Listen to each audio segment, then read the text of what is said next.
Казахи реально наши братья, как украинцы отреагировали на юрты несокрушимости.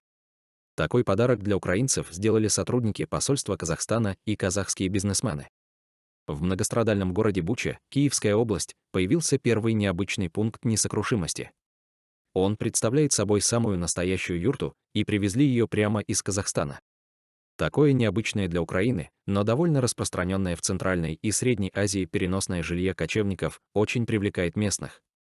Приходят посмотреть на него не только со всей Бучи, но и из окрестных сел и городков. Интересно что-то новенькое. Интересно познакомиться с казахской культурой, говорит житель Киевской области Яромир. Прикольно, что ее сделали в таком аутентичном стиле, как это делается у казахов. Поэтому решили прийти посмотреть, как она выглядит, радуется Григорий.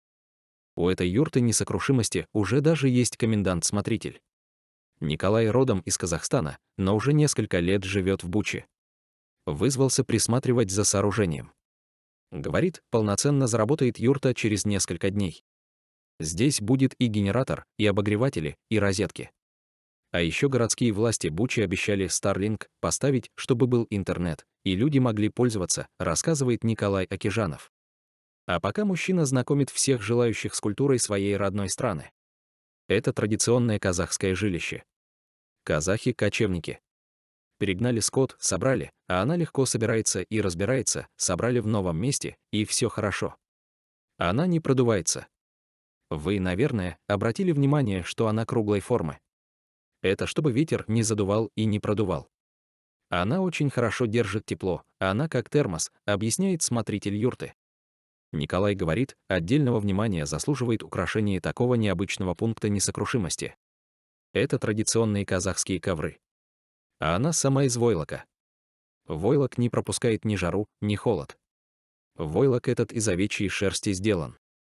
Такой подарок для украинцев, пострадавших из-за российского вторжения, сделали сотрудники посольства Казахстана.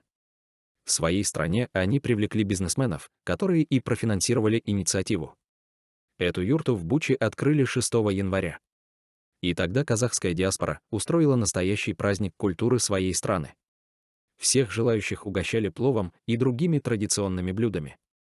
А еще развлекали горожан живой музыкой. Об этом мини-фестивале услышали далеко за пределами Бучи. Андрей вместе с друзьями преодолел более 30 километров, чтобы посмотреть на юрту несокрушимости. Реально интересная вещь, очень необычная. И не только возможность погреться или подзарядиться, но еще и познакомиться с культурой. Потому что мне вот культура — это очень интересно, но мы ни разу никак даже причастны не были к этому. А тут есть возможность это увидеть и почувствовать, делится впечатлениями житель Киевской области Андрей. Это все же казахи. Нам говорили, что мы разные, а оказалось, что мы все-таки очень похожи. Что они нам помогают. Вот где наши братья реально, считает житель Киевской области Роман. Всего таких юрт несокрушимости в Украине со временем появится 6 в разных городах. В городе Киеве точно. Планируем в Херсоне, Одессе, Николаеве, а там увидим, заметил Николай Акижанов.